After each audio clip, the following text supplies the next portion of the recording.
আসসালামু আলাইকুম। প্রিয় শিক্ষার্থীরা, চলে আসলাম তোমাদের সামনে নবম অধ্যায়ের অনুশীলনীর যে সৃজনশীল প্রশ্ন রয়েছে সেই সৃজনশীল প্রশ্নের সমাধানে। সো এবার আমরা আমাদের অনুশীলনীর যে ১ নাম্বার সৃজনশীল প্রশ্ন, সেই ১ নাম্বার সৃজনশীল প্রশ্নের সমস্যাগুলো আমরা সমাধান করার চেষ্টা করব। সো ফার্স্টে আসো, তার আগে আমরা একটা উদ্দীপক একটু বুঝে নেই। এখানে কি বুঝাতে চাচ্ছেন দেখো, এখানে আমার ধরো এটা একটা টেস্ট টিউবের একটা অংশবিশেষ। এই অংশের মধ্যে দুইটা জিনিস রয়েছে, একটা হচ্ছে অ্যামোনিয়াম ক্লোরাইড, একটা হচ্ছে অ্যামোনিয়াম ক্লোরাইড, আর একটা হচ্ছে ক্যালসিয়াম অক্সাইডের মিশ্রণ। মানে এই যে এই জায়গাটাতে দুইটা জিনিস অ্যামোনিয়াম ক্লোরাইড এবং ক্যালসিয়াম অক্সাইড রয়েছে। এবার তাহলে দেখো, এবং এটাকে কিন্তু আমরা একটা বুনসেন বার্নার দ্বারা তাপ দিচ্ছি, অর্থাৎ এই জায়গাতে এই অ্যামোনিয়াম ক্লোরাইড এবং ক্যালসিয়াম অক্সাইডের মিশ্রণকে আমরা একটা বুনসেন বার্নার দ্বারা তাপ দেওয়ার চেষ্টা করছি। ওকে, সো এদের বিক্রিয়া করার ফলে দেখো এখান থেকে এই যেই মানে অর্থাৎ এদের অ্যামোনিয়াম ক্লোরাইড এবং ক্যালসিয়াম অক্সাইডের বিক্রিয়ার ফলে একটা এক্স গ্যাস উৎপন্ন হবে, যেটা কিনা আমাদের এই টেস্ট টিউবের মাথায় দেখানো হয়েছে। তো এইটাই হচ্ছে উদ্দীপক। এবার আমাদেরকে এই রিলেটেড প্রশ্নগুলো সমাধান করতে হবে। আচ্ছা, ফার্স্ট কোশ্চেন কি বলছে যে nitrogen dioxide NO2, nitrogen dioxide গ্যাসের বর্ণ কি? নাইট্রোজেন ডাইঅক্সাইড গ্যাসের বর্ণ কীরকম হবে বলো তো? লালচে বাদামি। নাইট্রোজেন ডাইঅক্সাইড গ্যাসের বর্ণ হবে লালচে বাদামি। আচ্ছা, গেল এটা। সেকেন্ড কোশ্চেন, চুনের পানির পিএইচ এর মান 7 থেকে বেশি না কম হবে ব্যাখ্যা করো। অর্থাৎ চুনের সংকেত তো জানি আমরা, ক্যালসিয়াম অক্সাইড। এই ক্যালসিয়াম অক্সাইডের সাথে পানি মিশালে উৎপন্ন হবে ক্যালসিয়াম হাইড্রোক্সাইড CaOH2। এই CaOH2 কে বলা হয় চুনের পানি। CaOH2 কে বলা হয় চুনের পানি। এখন প্রশ্ন হচ্ছে চুনের পানির যে পিএইচ এর ভ্যালু, এটা কি 7 থেকে বেশি হবে নাকি কম হবে, এইটি আসলে আমাকে ব্যাখ্যা করতে হবে। তো তাহলে চলো আমরা এখন সেকেন্ড প্রসেসে যাই। আচ্ছা, তাহলে দেখো আমাদের খ নং প্রশ্নে বলছে যে চুনের পানির পিএইচ এর মান 7 থেকে বেশি না কম হবে ব্যাখ্যা করো। আমরা এখন এই প্রশ্নের অ্যান্সারটা করার চেষ্টা করব। তো দেখো এখানে কি বলা হচ্ছে যে চুনের পানির রাসায়নিক সংকেত কি? CaO। চুনের পানির রাসায়নিক সংকেত CaO প্লাস পানি। আচ্ছা, CaO এটা হবে চুন, এটা চুনের সংকেত, ক্যালসিয়াম অক্সাইড চুনের সংকেত, আর পানির সংকেত তো আমরা জানি H2O। তাহলে চুন প্লাস পানি বিক্রিয়া করে উৎপন্ন করতেছে CaOH2, এটা একটা সংযোজন বিক্রিয়া। তো ক্যালসিয়াম হাইড্রোক্সাইড, খেয়াল করো, ক্যালসিয়াম হাইড্রোক্সাইড একটা ক্ষার, আমরা জানি। ক্ষার আমরা কীভাবে বুঝবো? যে সকল বস্তু জলীয় দ্রবণে হাইড্রোক্সিল মূলক উৎপাদন করতে পারে এদেরকে ক্ষার বলে। তাহলে দেখো CaOH2, তাহলে CaOH2 কে ভাঙলে আমরা কি পাই? আমরা পাই সেখান থেকে Ca2 plus 2OH minus, Ca2 plus 2OH minus calcium hydroxide. তো এই যে আমাদেরকে যে OH মূলক দান করতে পারতেছে, এই OH মূলক দান করতে পারার কারণে আমরা ক্যালসিয়াম হাইড্রোক্সাইডকে কি বলতে পারবো? ক্ষার বলতে পারবো। ক্যালসিয়াম হাইড্রোক্সাইড একটি ক্ষার। তো এবারে চলো আমরা বাকি প্রশ্নে চলে যাই। এখন আমাদের পিএইচ এর যেই রেঞ্জ রয়েছে, সেই রেঞ্জ কত থেকে কত পর্যন্ত কাজ করে দেখো। তো এখানে বলতেছে যে পিএইচ স্কেলে 0 থেকে শুরু করে 6 পর্যন্ত, অর্থাৎ 0 to 6 এইটা হচ্ছে অম্লীয়, এদেরকে অ্যাসিড নির্দেশ করে। আর 7 হলো নিরপেক্ষতা, মানে 7 ভ্যালুটা হচ্ছে মাঝামাঝি, এটাকে আমরা নিউট্রাল বলি। 7 যেই পয়েন্টে পিএইচ এর মান 7 যদি আসে, এবং 8 থেকে শুরু করে 14 পর্যন্ত তোমার ক্ষার বা ক্ষারক নির্দেশ করে। তো তিনটা রেঞ্জ আমাদেরকে একটু মনে রাখতে হবে পিএইচ এর বেলায়। 0 থেকে 6 হচ্ছে অ্যাসিড, মানে যদি পিএইচ এর ভ্যালু 0 থেকে 6 এর মধ্যে হয়। আচ্ছা, 7 এখানে বলতেছে আমাদের নিরপেক্ষ মান, 7 এর কাছাকাছি যেটাকে বলি আমরা নিরপেক্ষ মান।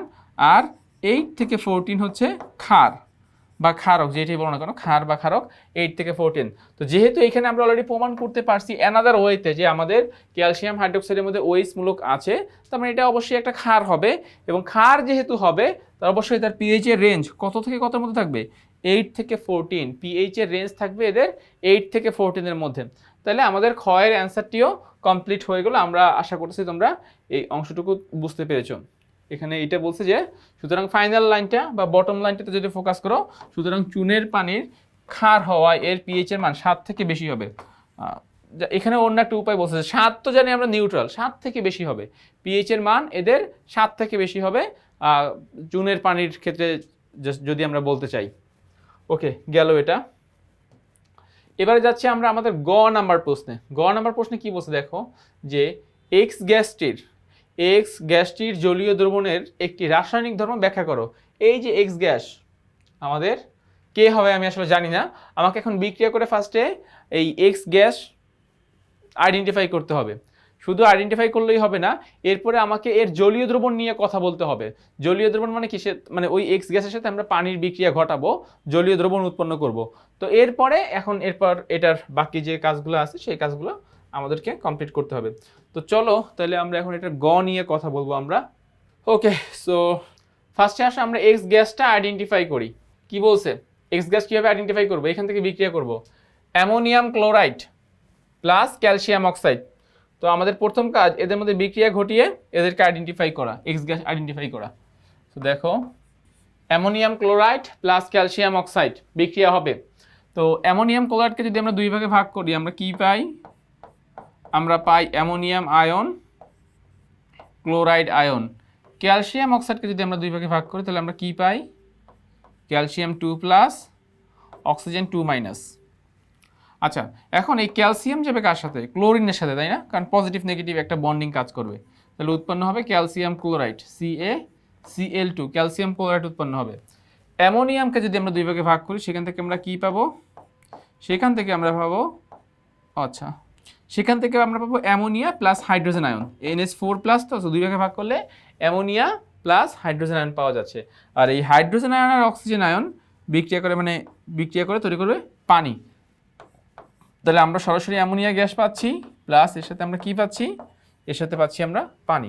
এবারে বিক্রিয়াটা ব্যালেন্স করতে হলে তোমাকে এইখানে একটা 2 দিতে হবে, কারণ তুমি 2টা ক্লোরিন অলরেডি এখানে নিয়ে ফেলছো।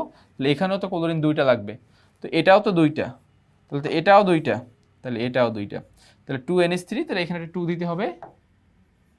আর পানি তো H2O ঠিকই আছে।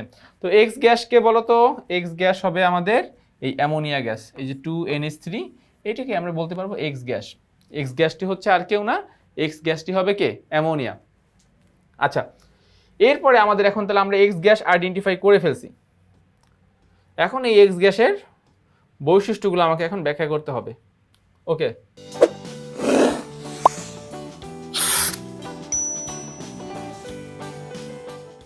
তো ফার্স্টে দেখো এখানে কি বলছে। ফার্স্টে এখানে বলছে যে অ্যামোনিয়াকে পানিতে দ্রবীভূত করা হলে অ্যামোনিয়াম হাইড্রোক্সাইড তৈরি হয়। হ্যাঁ, তো এবারে আসো আমরা এই অ্যামোনিয়াকে পানিতে দ্রবীভূত করলে কি তৈরি হয় সেই বিক্রিয়াটা এখন দেখে ফেলে, যে অ্যামোনিয়াকে পানিতে তৈরি করলে অ্যামোনিয়াম হাইড্রোক্সাইড তৈরি হয়েছে। দেখো অ্যামোনিয়া প্লাস পানি ইজ ইকুয়ালস টু হবে অ্যামোনিয়াম হাইড্রোক্সাইড। এখানে দুইটা কাজ করতে পারো, H আর OH দুই ভাগে ভাগ করো। সো NH3 আর H মিলে হবে NH4, আর এই OH ammonium hydroxide, NH4OH ammonium hydroxide, যেটা কিনা একটা ক্ষার। এখন আমরা এই ক্ষারের বর্ণনা দেওয়ার চেষ্টা করব। সো এইখানে দেখো ফার্স্টে এটাই বলছে যে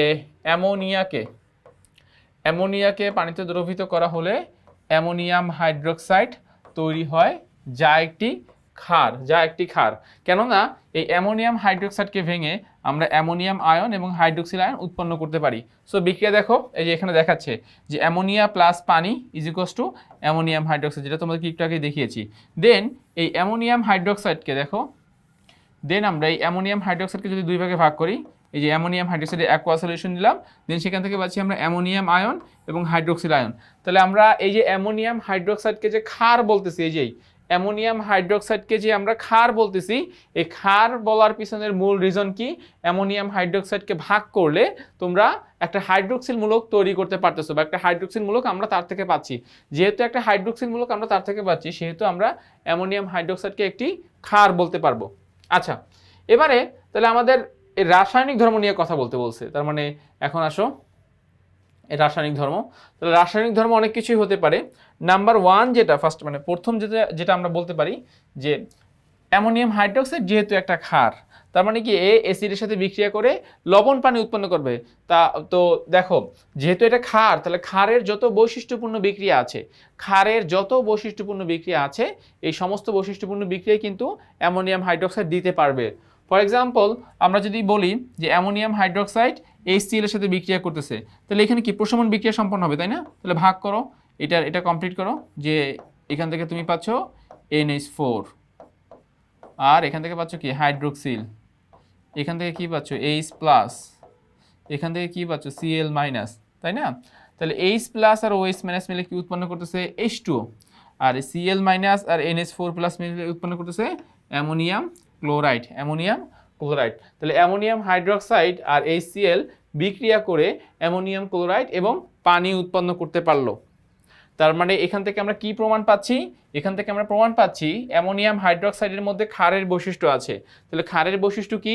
ক্ষার অ্যাসিডের সাথে বিক্রিয়া করে লবণ পানি তৈরি করতে পারে। এই যে অ্যামোনিয়াম ক্লোরাইড দেখতে পাচ্ছ, এটা কিন্তু একটা লবণ, এটা একটা লবণ, আর H2O মানে তো পানি, সেটা আমরা জানি। তো ক্ষার অ্যাসিডের সাথে বিক্রিয়া করে কি কি উৎপন্ন করতে পারে? লবণ এবং পানি উৎপন্ন করতে পারে। আমাদের প্রথম যে বিষয়টা সেটা আমরা এখানে ক্লিয়ার করে ফেললাম। এবারে দেখো আরও কিছু বৈশিষ্ট্য আছে, যে বৈশিষ্ট্যগুলো নিয়ে আমরা এখন কথা বলবো। তাহলে আমরা কিন্তু একটা রাসায়নিক ধর্ম নিয়ে অলরেডি কথা বলে ফেলছি, যে এটা অ্যাসিডের সাথে বিক্রিয়া করে লবণ পানি তৈরি করতে পারে। আচ্ছা, নেক্সট দেখো, নেক্সট কি বলছে? নেক্সটে বলতেছে যে এটি অ্যাসিডের সাথে বিক্রিয়া করে লবণ পানি তৈরি করে। এছাড়াও অ্যামোনিয়াম হাইড্রোক্সাইড লাল লিটমাস পেপারকে নীল লিটমাস পেপারে পরিবর্তন করে। আমরা জানি যে ক্ষার যারা হয়, ক্ষারের মধ্যে OH মূলক থাকে, এরকম OH মূলক থাকে। সে OH মূলককে যদি তুমি লাল লিটমাস পেপারের সংস্পর্শে নিয়ে আসো, তাহলে সেটা কিসে পরিণত হবে? লাল লিটমাস পেপারকে আমরা সহজে নীল লিটমাস পেপারে পরিণত করতে পারবো। সো ক্ষার যেহেতু OH মূলক এবং এখান থেকে পাচ্ছি লাল লিটমাস পেপার, তাহলে OH মূলক এবং লাল litmus paper is equals to কিসে পরিণত হচ্ছে? নীল লিটমাস পেপারে পরিণত হচ্ছে। সো এই যে আমরা দুইটা কিন্তু রাসায়নিক ধর্ম অলরেডি বর্ণনা করে ফেললাম। কার? অ্যামোনিয়াম হাইড্রোক্সাইডের। আর অ্যামোনিয়াম হাইড্রোক্সাইড কি?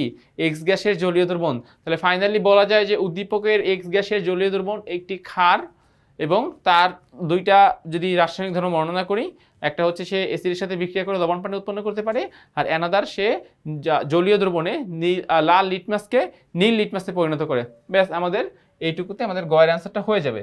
আচ্ছা, আমরা যাচ্ছি এবার ঘয়ের প্রশ্ন। দেখো ঘয়ের প্রশ্ন আমাদের জন্য কি বলেছে। ওকে, তো আগে কোশ্চেনটা ফলো করি। ঘয়ের প্রশ্ন বলতেছে, দেখো HCl গ্যাসের মধ্যে X গ্যাস চালনা করলে কি ঘটবে? ঘয়ের প্রশ্নটা আমরা বুঝবো। বলতেছে যে হাইড্রোক্লোরিক, তো আমরা জানি এটা একটা অ্যাসিড, HCl হচ্ছে একটা অ্যাসিড বাট গ্যাসীয় অবস্থা। হ্যাঁ, এই গ্যাসের মধ্যে যদি আমরা X গ্যাস চালনা করি, HCl এর মধ্যে যদি আমরা X গ্যাস চালনা করি, তখন কি ঘটবে? তখন কি আসলে মানে কি পাবো আমরা? আসলে এইটাই মূলত জানতে চাচ্ছে আমাদেরকে প্রশ্নে। এখানে যেটা বলতেছে যে HCl বা হাইড্রোজেন ক্লোরাইড গ্যাসের মধ্যে X গ্যাস চালনা করলে আমরা ফার্স্টে বিক্রিয়াটা দেখে নিই। HCl আর অ্যামোনিয়া, তাহলে একটা হাইড্রোজেন এখানে পাঠাবো আগে, তাহলে NH3 হয়ে যাচ্ছে NH4 আর Cl। এর নাম কি? এর নাম হচ্ছে অ্যামোনিয়াম ক্লোরাইড।